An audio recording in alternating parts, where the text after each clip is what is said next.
जय मसीह की साथियों। परमेश्वर का अनुग्रह और दया आप सभी पर बनी रहे। आमीन। दोस्तों, हमारा आज का विषय है ग्राहम स्टेन्स की जीवनी। ग्राहम स्टेन्स कौन थे? तो आइए हम बढ़ते हैं अपने विषय की ओर। डॉक्टर ग्राहम स्टेन्स ऑस्ट्रेलिया के एक मसीही मिशनरी थे। इनका पूरा नाम ग्राहम स्टुअर्ट स्टेन्स था। इनका जन्म 18 जनवरी 1941 को पाम वुड्स, क्वींसलैंड, ऑस्ट्रेलिया में हुआ था। पिता का नाम विलियम और माता का नाम एलिजाबेथ था। उनकी दूसरी संतान के रूप में इनका जन्म हुआ था। उनकी माता एलिजाबेथ परमेश्वर का भय मानने वाली महिला थी और ग्राहम स्टेन्स बचपन से ही उनका इस बात पे परमेश्वर की ओर बहुत झुकाव हो गया था और उनकी माता के जीवन का इन पर बहुत गहरा प्रभाव था। जब वे 15 वर्ष के थे तब एक मिशनरी ने कोढ़ग्रस्त लोगों की तस्वीरें स्लाइड के द्वारा इन्हें दिखाई और उनके विषय में बताया। इसी समय ग्राहम स्टेन ने जोसिया सोरेन नामक एक लड़के की तस्वीर देखी जो लगभग ग्राहम स्टेन की उम्र का ही था और बड़े भयानक कोढ़ से पीड़ित था। कोढ़ग्रस्त रोगियों के लिए दुख और करुणा से भरकर और परमेश्वर के प्रति अपने गहरे प्रेम के कारण ग्राहम स्टेन ने यह निर्णय लिया कि वे अपना जीवन कुष्ठ रोगियों की सेवा करने के द्वारा परमेश्वर को समर्पित कर देंगे। भारत में कुष्ठ रोगियों की सेवा करने की उनकी बुलाहट की पुष्टि 2 वर्षों के बाद स्पष्ट रूप से हो गई, जब परमेश्वर ने न सिर्फ उनके व्यक्तिगत मनन अध्ययन के माध्यम से उन्हें इस सेवा हेतु अपनी बुलाहट दी, बल्कि इसी समय मिशन द्वारा संचालित की जा रही सभाओं में वक्ता ने वहां उपस्थित लोगों के सामने भारत के उड़ीसा राज्य के मयूरभंज नगर में कुष्ठ रोगियों के बीच में सेवकाई करने की चुनौती प्रस्तुत की। यह रोचक बात है, जिस गांव को वे बाद में अपना घर बनाने वाले थे उनके साथ उनका नाता 1965 से जुड़ा। 8 वर्ष बाद ग्राहम ने भारत दौरा करने का निर्णय लिया और जब जे 24 साल के थे, मात्र 24 साल के थे, वे अपने 24वें जन्मदिन को 18 जनवरी 1965 को वे भारत पहुंचे। यहाँ बाइबल का एक वचन मुझे याद आता है, क्योंकि इनकी वो उम्र थी 24 साल का एक नौजवान जो बड़ी ऐशो आराम से जिंदगी काट सकता था ऑस्ट्रेलिया जैसे देश में, जिसके पास सब कुछ था। लेकिन उसने परमेश्वर की आवाज को सुना। यिर्मयाह नबी की किताब उसका 1 अध्याय उसके 7 वचन में लिखा है, परंतु यहोवा ने मुझसे कहा कि मत कह कि मैं लड़का हूं, क्योंकि जिस किसी के पास मैं तुझे भेजूं वहां तू जाएगा और जो कुछ मैं तुझे आज्ञा दूं वही तू कहेगा। तो जनवरी 1965 को जब वो भारत पहुंचे, जब ग्राहम उड़ीसा में बड़ी पड़ा की गलियों से होकर जा रहे थे, तो उनका हृदय कुष्ठ रोग के कारण कष्ट भोग रहे रोगियों की दुर्दशा को देखकर पिघल गया। उन्होंने परमेश्वर और मनुष्यों के प्रति एक गहरा समर्पण जताया और मिशनरी दर्शन को लेकर पूरी तरह से दृढ़ और स्पष्ट हो गए। उन्होंने अपने हृदय की गहराइयों में ये महसूस किया कि ये परमेश्वर की बुलाहट और जिम्मेदारी है कि जन समुदाय में अछूतों की तरह जी रहे लोगों की सेवा करने के द्वारा उन तक मसीह का प्रेम पहुंचाए। और 1965 में इवेंजिकल मिशनरी सोसाइटी ऑफ मयूरभंज में वे शामिल हो गए और कुष्ठ रोगियों के बीच सेवा करना शुरू कर दिया। उन्होंने उड़ीसा, संथाली और भी भाषाओं को भली भांति सीखा, जो कि स्थानीय ग्रामवासियों और आदिवासियों के बीच में बोली जाती थी। उनकी लोकल भाषा भी सीख ली। ये एक तथ्य है कि जहां तक कि सरकार ने भी उन्हें आदिवासियों के बीच में पोलियो उन्मूलन को बढ़ावा देने के लिए संथाली भाषा N1 गीत लिखने की जिम्मेदारी सौंपी। और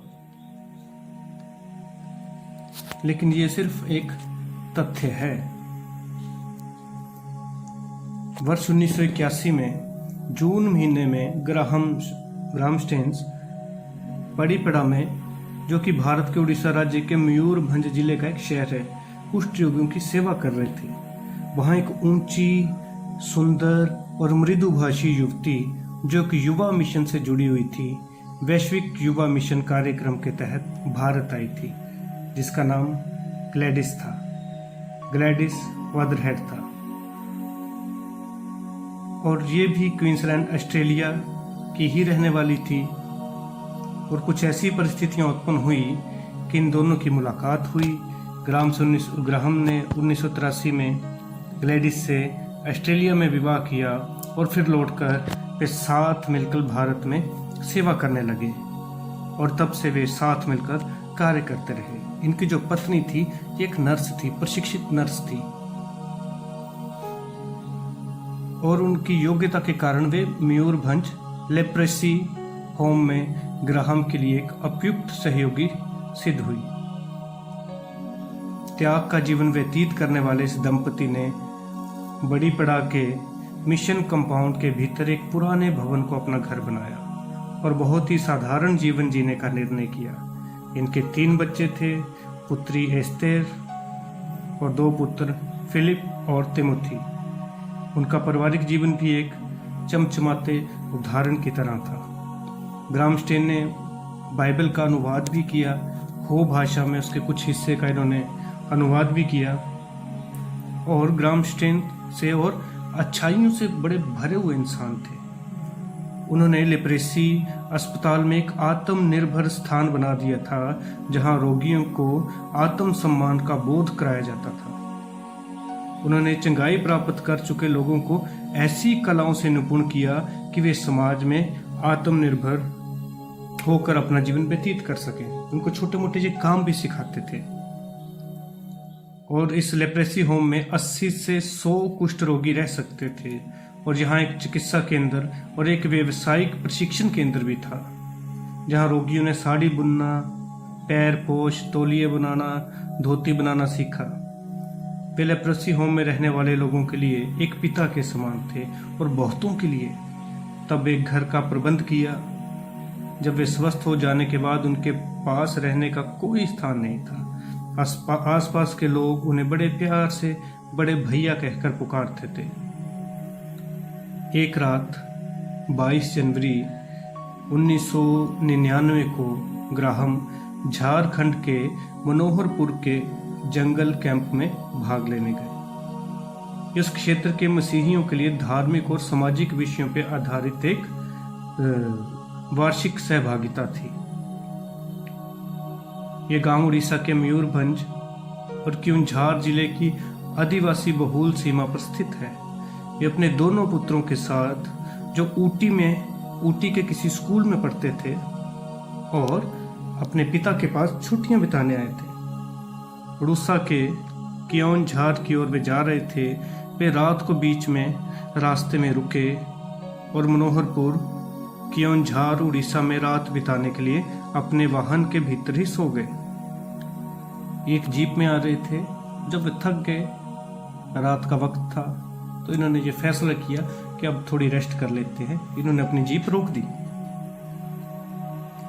और बाहर कड़ाके की ठंड भी थी, जनवरी का महीना था। और मयूरभंज में जब वो रुक गए तो सूचनाओं के अनुसार 50 लोगों की एक उन्मादी भीड़ कुल्हाड़ियों, त्रिशूल और अन्य औजार भाले लिए हुए वहां आए और इन्होंने उनकी गाड़ी पर हमला कर दिया।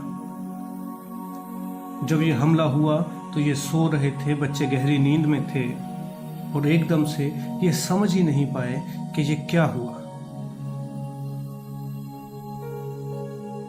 और उस भीड़ ने इन्हें कुल्हाड़ियों से काट डाला, भालों से भेद डाला, त्रिशूलों से भेद डाला। यह बड़ी ही बेरहम भीड़ थी और उनकी गाड़ी को जला दिया गया। ग्रामस्टेन्स उनसे विनती और प्रार्थना करते रहे कि कम से कम उनके बच्चों को छोड़ दिया जाए, जो कि छोटे छोटे बच्चे थे। लेकिन ये इतने अंधे हो चुके थे, इन्होंने उन बच्चों को ग्रामस्टेन के साथ जिंदा भून डाला। और जो गांव के लोग पानी की बाल्टियां लेके आग बुझाने के लिए आए तो इन 50 लोगों की भीड़ ने उन्हें भी डरा दिया और ये उनकी चीखें सुनते रहे और उन्हें गाड़ी से निकलने ही नहीं दिया। और डॉक्टर ग्रामस्टेन ने अपने जीवन के 34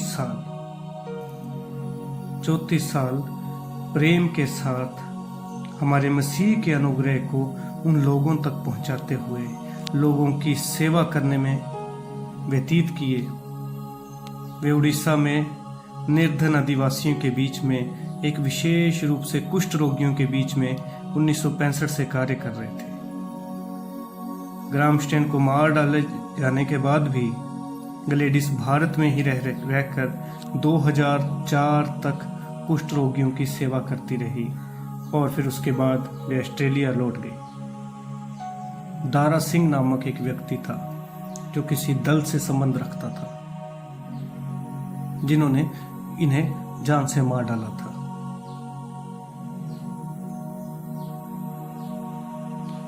लेकिन ग्रामस्टेन की पत्नी घबराई नहीं, डरी नहीं, परमेश्वर से उसने शिकायतें नहीं की, परमेश्वर को उसने कोसा नहीं, परमेश्वर का धन्यवाद किया,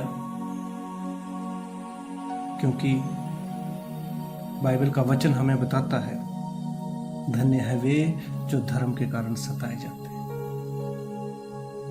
जब लोग मेरे कारण तुम्हारी निंदा करें तो आनंदित और मगन होना।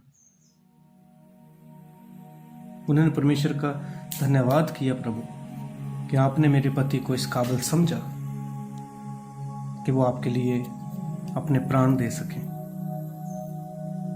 और 2004 तक 1999 में डेथ हुई, उसके बाद भी इनकी पत्नी कुष्ठ रोगियों की सेवा करती रही, उनके बीच में परमेश्वर के नाम को बांटती रही, उसके प्रेम को बांटती रही और कार्यों के द्वारा ये दिखाती भी रही।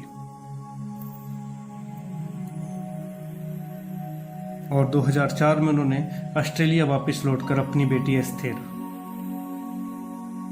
और अपने पिता अपने मायके में रहने का निर्णय लिया। किंतु उन्होंने कहा कि वे उन लोगों की स्तुति लेती रहेंगी जिनकी सेवा उनके पति करते थे, जिनकी सेवा वो करती आ रही हैं। और इनके हत्यारों को जब सजा हुई, पहले तो दारा सिंह और उनके साथियों को जिन्होंने इन्हें जलाया था फांसी की सजा सुनाई गई थी, लेकिन उसके बाद सुप्रीम कोर्ट में उस वक्त की हिसाब से उन्हें उम्र कैद की सजा सुना दी गई, उनकी सजा को कम कर दिया गया। ग्लैडियस ने उन हत्यारों को क्षमा कर दिया और उनके मन में हत्यारों के प्रति कोई कड़वाहट नहीं है। उन्होंने साफ साफ कहा कि मैं चाहती हूं कि वो लोग भी मसीह में आए और उसके प्रेम को समझें। और इनके सेवा और उनके कार्यों को और इतना बड़ा दिल देख के, जिनके पति और बच्चों को जिंदा जला दिया गया हो, वो औरत उन हत्यारों को माफ कर देती है। सरकारें दंग रह गई, पूरा देश, पूरा विश्व उनके सम्मान में खड़ा हुआ। और 2005 में इनकी पत्नी को पद्मश्री पुरस्कार से, जो कि भारत सरकार का एक सम्मान पुरस्कार है, उन्हें नवाजा गया। ये वो पुरस्कार है जो नागरिकों को भारत सरकार की ओर से दिया जाता है। और उन्हें ये पुरस्कार उड़ीसा में कुष्ठ रोगियों की सेवा और उनके कार्यों के प्रति आभार जताने के लिए उन्हें दिया गया। तो ये थी ग्रामस्टेन्स की कहानी, उनके जीवन कि उन्होंने किस तरीके से किसी और देश में जाकर उन कुष्ठ रोगियों की सेवा की। ये कैसा रोग था आप सभी जानते हैं। अगर किसी को ये रोग हो जाता था तो उनके खुद के सगे संबंधी, उनके बेटे, उनके माँ बाप, उनके पति, उनके पत्नियां रोगी को बाहर छोड़ देते थे सड़क पे, मरे चाहे जो मर्जी हो इसका, ताकि ये रोग फैल ना सके। लेकिन ग्राहम स्टेन्स जैसे व्यक्ति ने उन्हें अपने गले से लगाया, उनकी सेवा की, कुष्ठ रोगियों की, जिन्हें परिवार छोड़ चुका था। इन्होंने इस तरीके से परमेश्वर के उस प्रेम को दिखाया, उनके लिए प्रार्थनाएं की, उनके लिए मेडिकल फैसिलिटीज दी, और उनका अंत होता है एक दर्दनाक मौत से।